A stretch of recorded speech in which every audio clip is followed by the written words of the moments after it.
Olá, tudo bem? Eu sou o professor Felipe e convido você para mais uma aula de Física.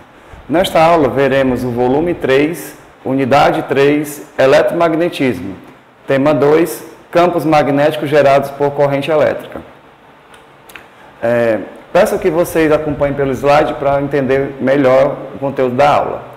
Neste tema, vamos aprofundar o estudo dos fenômenos magnéticos e identificar a relação existente com os fenômenos elétricos.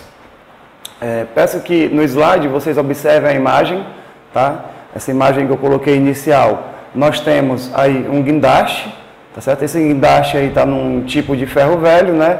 E na ponta desse guindaste, nós temos aí uma enorme placa de metal, né? Que ela está atraindo outros metais, né? Então, ali pressupõe que seja um eletroímã, né? Na ponta do guindaste. Tá? E aí, a partir dessa imagem, eu quero que vocês respondam e me digam o que é que vocês sabem a partir dessa imagem, né? Tem umas perguntinhas aqui que eu deixei para vocês, que são as seguintes. Nesse caso, o ímã utilizado é um ímã permanente, né? Lembra que nós temos ímãs permanentes, tá? E ímãs temporários. Como se solta o material preso no ímã que está na ponta do guindaste? Um ímã pode ser ligado e desligado. É possível produzir um campo magnético sem ímãs? Tá? Peço que vocês tentem responder essas questões. Caso não consiga, ao final da aula, vocês voltam e tentam de novo, tá ok? Então, vamos falar um pouquinho aqui da história da eletricidade e do magnetismo, tá? Há muito tempo atrás, muitos cientistas tentaram juntar a eletricidade com o magnetismo, tá certo? Mas todos tinham uma grande dificuldade de perceber como é que se comportavam esses dois tipos de fenômeno, né? O fenômeno magnético e o fenômeno elétrico, tá ok? Mas no ano de 1819, Hans Christian Ørsted, tá? Ele observou que a agulha de uma bússola se movimentava quando era aproximada de um fio metálico pelo qual passava uma corrente elétrica. Tá? O Ørsted, ele estava realizando um experimento e na parte desse experimento, né, que ele estava montando um circuito elétrico, ele tinha uma bússola próxima. E ele viu que quando ele ligava a corrente, tá, o que aconteceria com a bússola? Ela mudava lá a direção da agulha dela. Tá? E quando ele desligava a corrente, ela voltava para a posição inicial. Tá? Meio que foi acidental essa comprovação. Então, a partir dali, já se sabia que a bússola, ela interagia com campos magnéticos, tá certo? E aí, o Ørsted conseguiu perceber que, quando passava uma corrente elétrica, tá, a bússola também reagia, tá? E foi daí que surgiu a relação entre eletricidade e magnetismo, tá?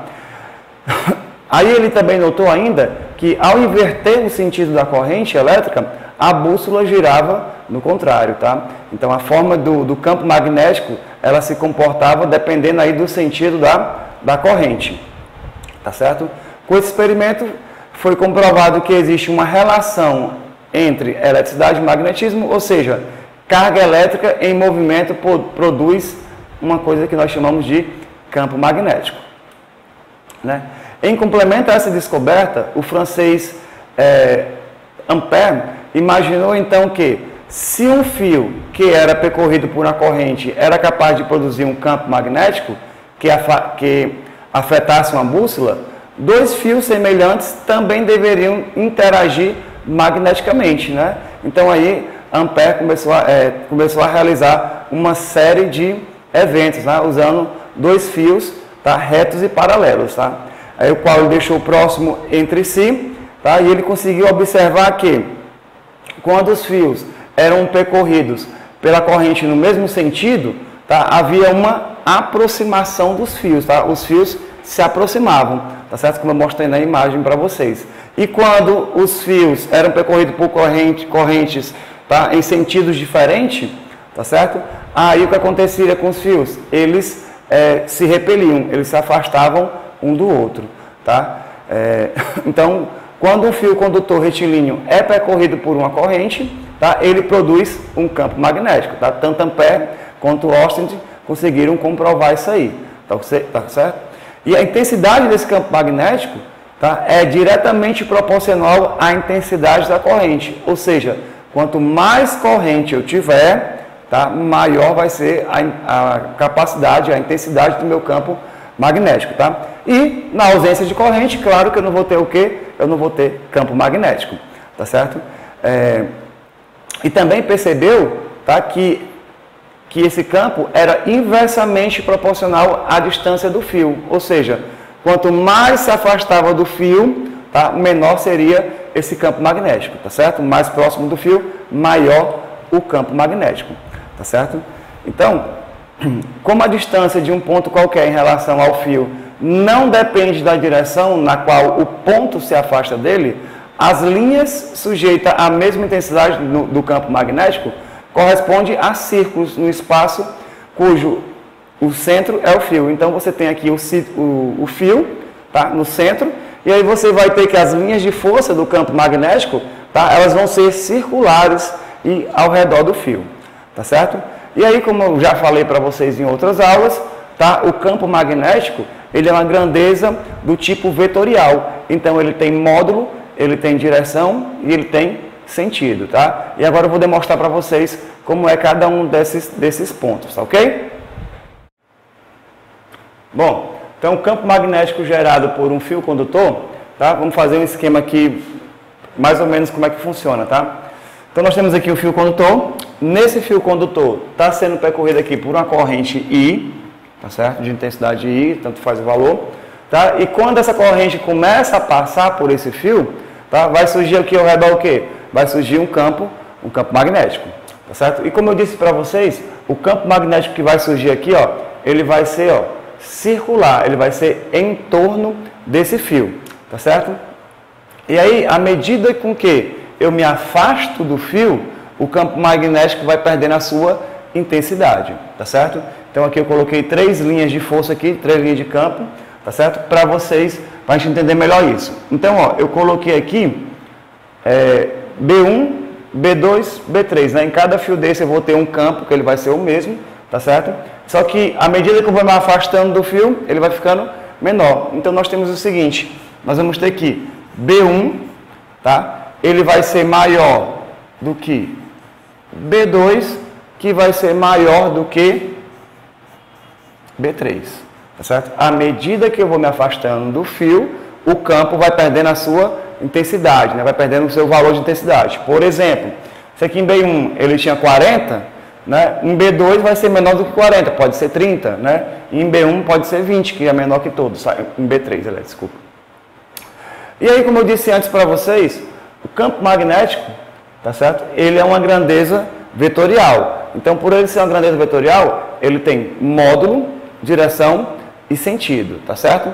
E aí, para determinar a direção e o sentido desse campo magnético, tá? A gente vai usar a regra da mão direita, tá? Então, a gente vai usar a nossa mão direita para determinar a direção e o sentido desse campo magnético, tá certo? Então, como é que funciona a regra da mão direita? A regra da mão direita vai ser o seguinte: você vai usar o seu polegar, tá? E todos os outros dedos. Então, ó, o seu polegar aponta para onde? Vai apontar na direção da corrente, tá? Polegar aponta na direção da corrente. Então, ó, a corrente não está para cima, então, ó, polegar para cima. Aí, o que os outros dedos vão fazer? Eles vão, ó, você vai girar eles em torno do fio, ó, como se você estivesse agarrando o fio. Tá aqui o fio, ó, você agarrou, ó, a corrente aqui no sentido e o campo magnético, ele vai ficar assim, ó. Então, o que é que vai acontecer? Ele vai nessa direção, nesse sentido, tá? E aí você percebe que nesse plano, que é o quadro, tá? Ele vai entrar desse lado, ele vai entrar aqui no plano, ó, e ele vai sair do outro lado, tá certo? Então, ó, esse símbolozinho aqui, uma bolinha com X, tá? Significa dizer que ele está entrando no plano, tá ok? Quando ele chegar bem aqui, ó, ele vai entrar, já que é uma figura, aqui é uma bidimensional, tá? E o que nós temos é tridimensional. E aqui, quando ele sair aqui desse lado do plano, ele vai estar saindo, como eu coloquei essa seta aqui, como se estivesse saindo do plano, tá? Então, a gente apresenta por esse símbolozinho aqui, tá ok? Então, direção e sentido, regra da mão direita. Professor, e se eu mudar a corrente? Ó, se você mudar a corrente, tá aqui o fio, tá? A corrente agora for para baixo, então você bota o seu polegar para baixo. Olha como é que vai ficar o sentido do campo, tá? As linhas de campo vão aparecer, tá certo? Só que o sentido do campo agora, ó, vai ficar do outro lado, ó, vai ficar para cá. Vai ficar no sentido aí, ó, no sentido horário, tá? Aqui estaria no sentido anti-horário e aqui seria no sentido, tá certo? Horário, tá ok? Então a regra da mão direita, eu consigo determinar o quê? A direção e o sentido do meu campo magnético, tá?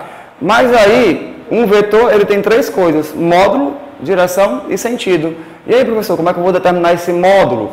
Tá? Nós chamamos de módulo ou intensidade, tá certo? É o valorzinho, é o valor numérico do meu campo magnético, tá ok?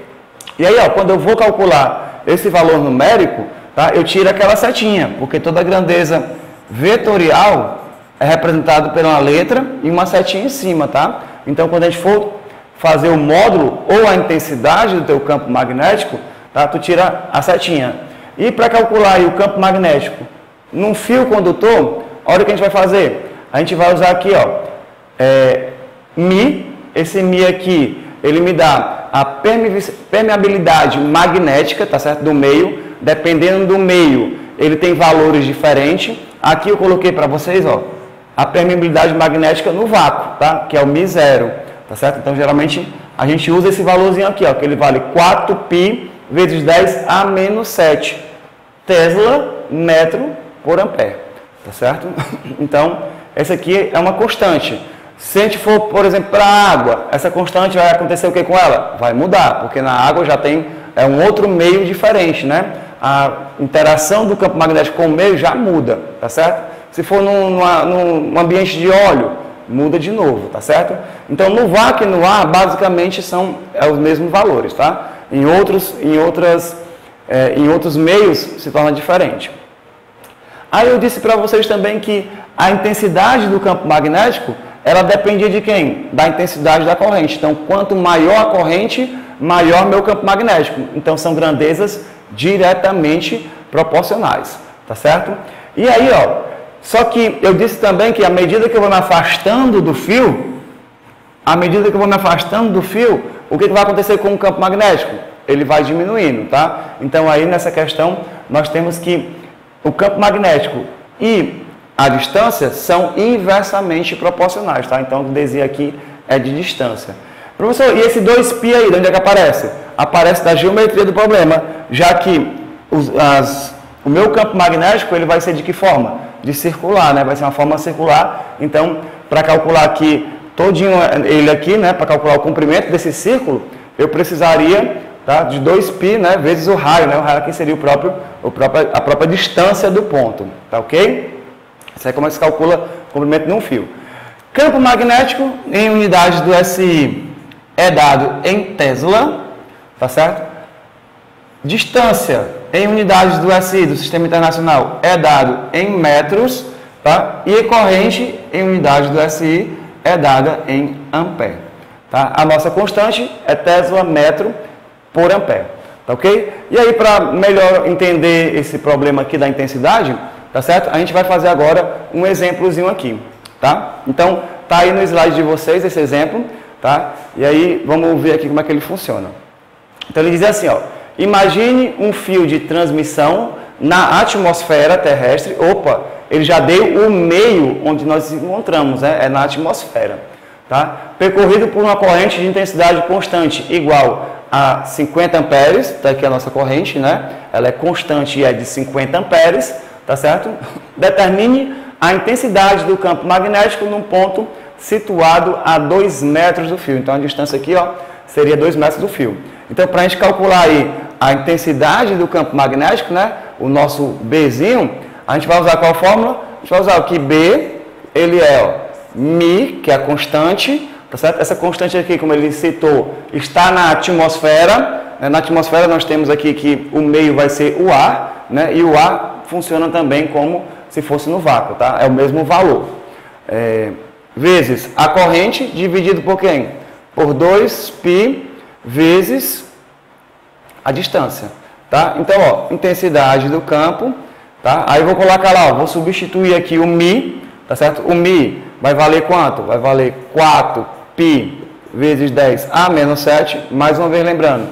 Professor, o senhor não disse que isso aí era para o vácuo? Certo, no vácuo e no ar eles têm praticamente o mesmo valor. tá ok? Vezes a corrente, minha corrente aqui foi de 50, tá? Dividido aqui, ó, por 2π, tá? Vezes a distância, que foi 2 metros, tá ok? As unidades estão todas ok, então é só colocar e substituir. Π vai embora com π, né? Π dividido por π dá 1, 1 vezes o resto do valor vai dar o próprio valor, tá?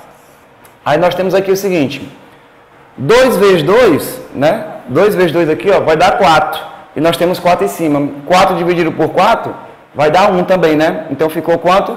Ficou 50 vezes 10 a menos 7. Tá certo? Unidadezinha de campo magnético, o Tesla. Ok? Bom, gente, então mais um caso aqui de corrente passando no fio gerando campo magnético, tá? Nós vamos ter agora o campo magnético gerado por uma espira circular, tá? Uma espira circular, tá? É como se eu tivesse um fio metálico condutor, né? Que ele foi dobrado de forma circular, tá? E essa espira, ela tem um raio definido, né?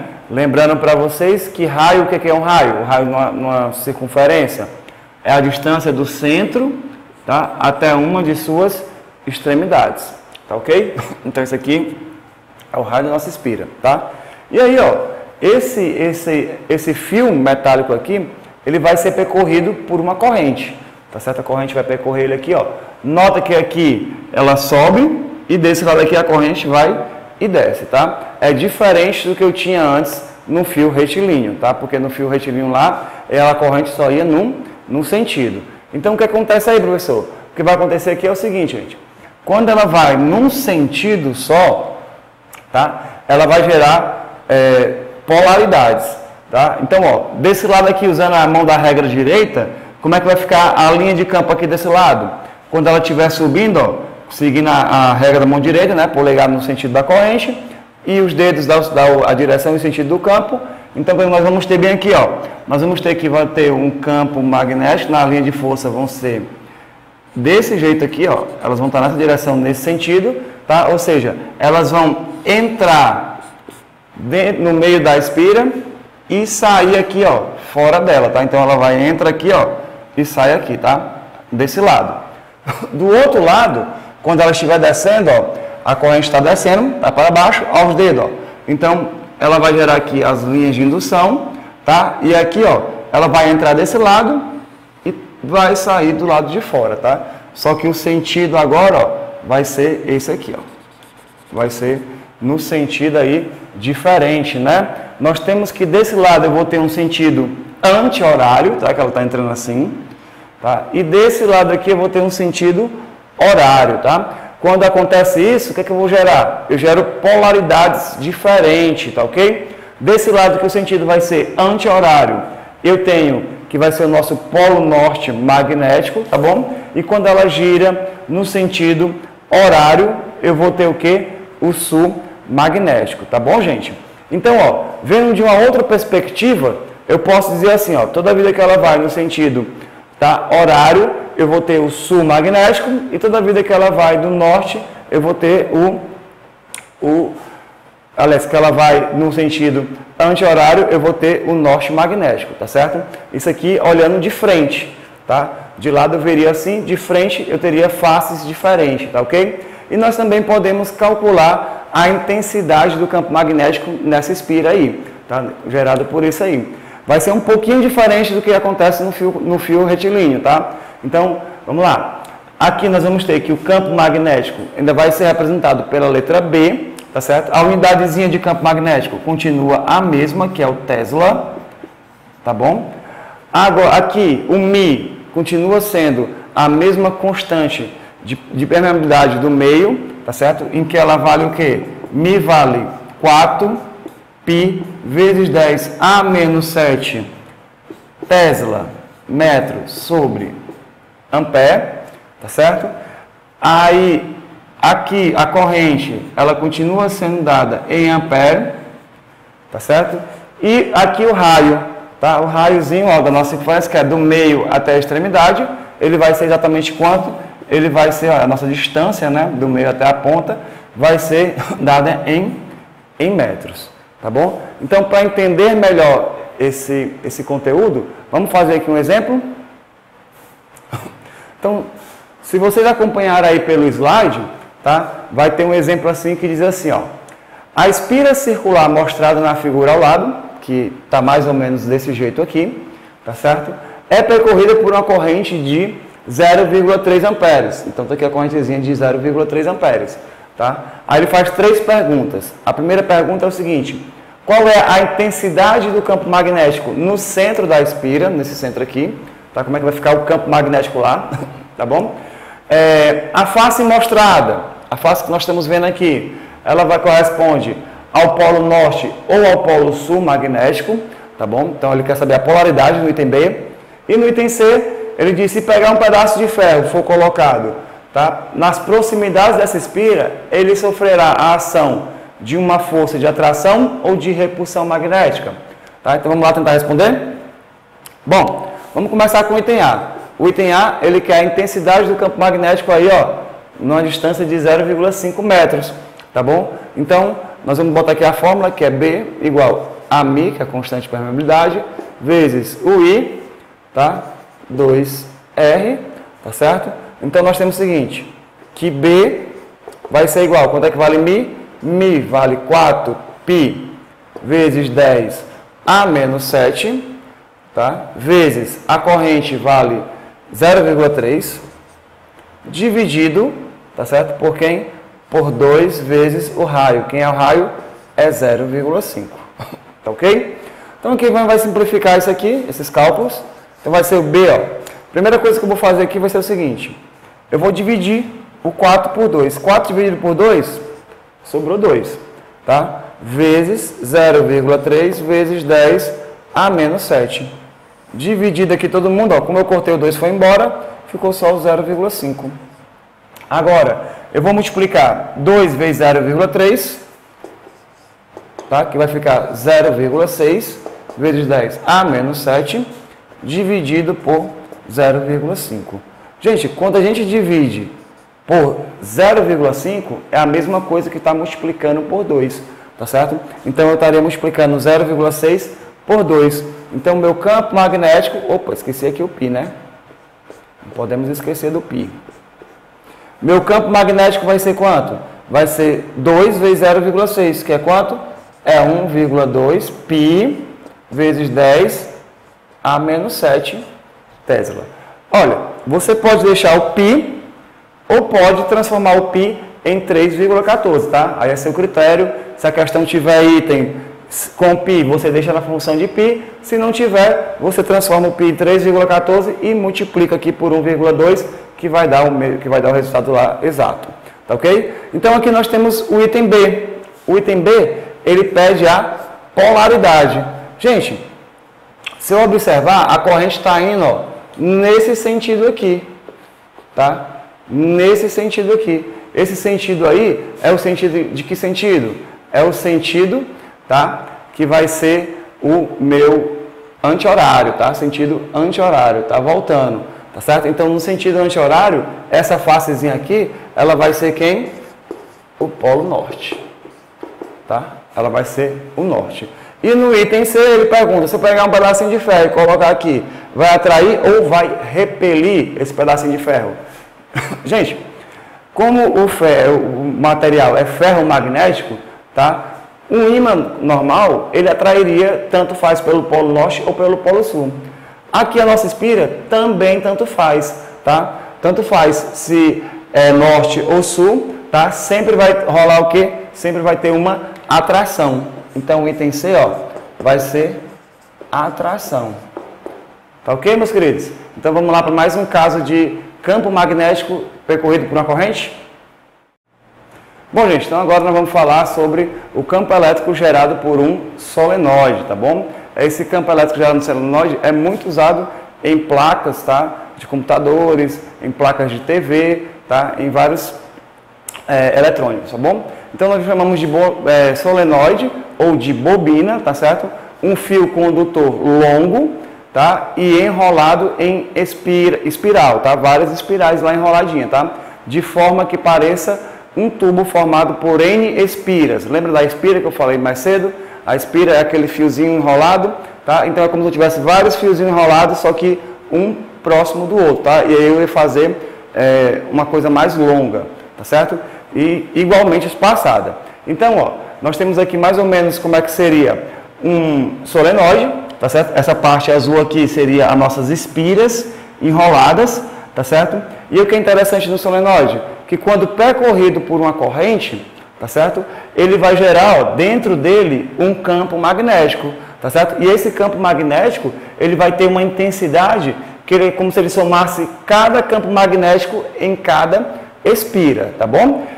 O interessante de ter um solenoide, ter um solenoide, ele funciona como um ímã de barra. Como assim, professor, um ímã de barra? O ímã de barra, né, você percebe que ele fica como? Ele tem as duas polaridades, ó. Um lado é norte e o outro lado é sul. O solenoide funciona do mesmo jeito, dependendo de como a corrente está passando, tá bom? Se ela estiver aqui, por exemplo, passando assim, esse lado aqui vai ser norte e esse lado aqui vai ser sul. Se tiver o contrário, né, vai mudar a polaridade, tá ok? Então, o solenoide funciona como um imãzinho de barra, tá ok? E aí nós também podemos calcular a intensidade do campo magnético nesse solenoide, tá? Ela vai ser um pouquinho diferente das outras, mas é bem parecida. Mais uma vez, a intensidade do campo, tá? Ele vai ser dado pela letra B, tá? Aí vai ser proporcional à permeabilidade magnética do meio, né? Dependendo do meio onde ele se encontra. E essa permeabilidade magnética continua sendo, tá? Aquele valor constante de 4π vezes 10 a menos 7, tá certo? Vai ser Tesla metro por ampere, tá bom? Aí o que tem de novidade? Esse Nzinho aqui. Esse Nzinho aqui, gente, significa o número de espiras, ou seja, o número de voltas que o fio deu enrolado, tá? Então aqui, ó, é o nosso N, tá? O número de voltas que o fio está enrolado, o número de espiras, como queira. O I é a corrente, tá? E aqui, ó, eu disse que o solenoide, ele é como se fosse uma espira, só que longa, né? Então depende também do comprimentozinho aqui. Unidades, o campo continua sendo em Tesla, o Mi continua sendo Tesla metro por área, ou por ampere, desculpa. O número de espiras é só quantidade, então não tem unidade. E a corrente elétrica aqui, ó, continua sendo em amperes. Agora tem um detalhe, o comprimento aqui, ele vai ser dado em centímetros, tá? O comprimento da minha espira, ela vai ser dada em centímetros. Para a gente entender um pouco melhor como é que funciona isso, vamos fazer uma aplicação? Bom, gente, então eu peço aí que vocês acompanhem pelo slide, tá? Um exemplozinho que eu coloquei, que diz assim, ó, uma bobina utilizada num circuito elétrico é formada por 50 espiras e tem 10 centímetros de comprimento. Determine a intensidade do campo magnético gerado quando ela é percorrida por uma corrente de 100 miliamperes, tá bom? Então, ó, coloquei aqui os dados para vocês. Nós temos aqui que o número de espiras, ou seja, o número de voltas que ela foi enrolada é de 50, tá? Tem 50 espiras. O comprimento dela, ó, 10 centímetros, tá? A corrente, 100 miliamperes, tá certo? E aqui a nossa constante de permeabilidade magnética, tá bom? Então, para a gente resolver essa questão, é só substituir fórmula, tá? Então, ó, B é igual a Mi vezes N vezes I dividido pelo comprimento, tá ok? Então, vamos lá resolver isso aqui. Quando vocês estiverem colocando os valores, olhem bem para as unidades, tá bom? Aqui, ó, nós temos o Mi está nas unidades corretas, né? Vezes 10 a menos 7, tá ok? Aí nós vamos ter agora o número de espiras, não tem unidade, então é só colocar, tá? E aqui, ó, a corrente, gente, toma cuidado, tá? Aquela velha casca de banana, ó, tá em miliamperes, tá? Se você não prestar atenção, você vai colocar aí ele no valorzinho errado, tá? Então vai ficar aqui, ó, para colocar em amperes, basta tirar o Mzinho e colocar vezes 10 a menos 3, tá? Então vai ficar 100 vezes 10 a menos 3 amperes, tá bom?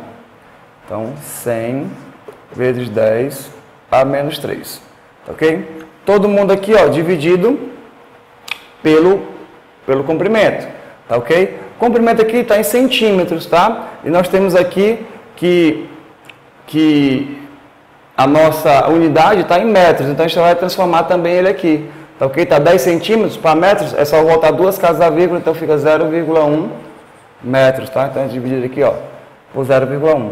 Colocando aqui, resolvendo aqui, vamos fazer o seguinte. Eu vou ter 4 vezes 50 vezes 100, tá? 4 vezes 50 vai ficar 200, tá?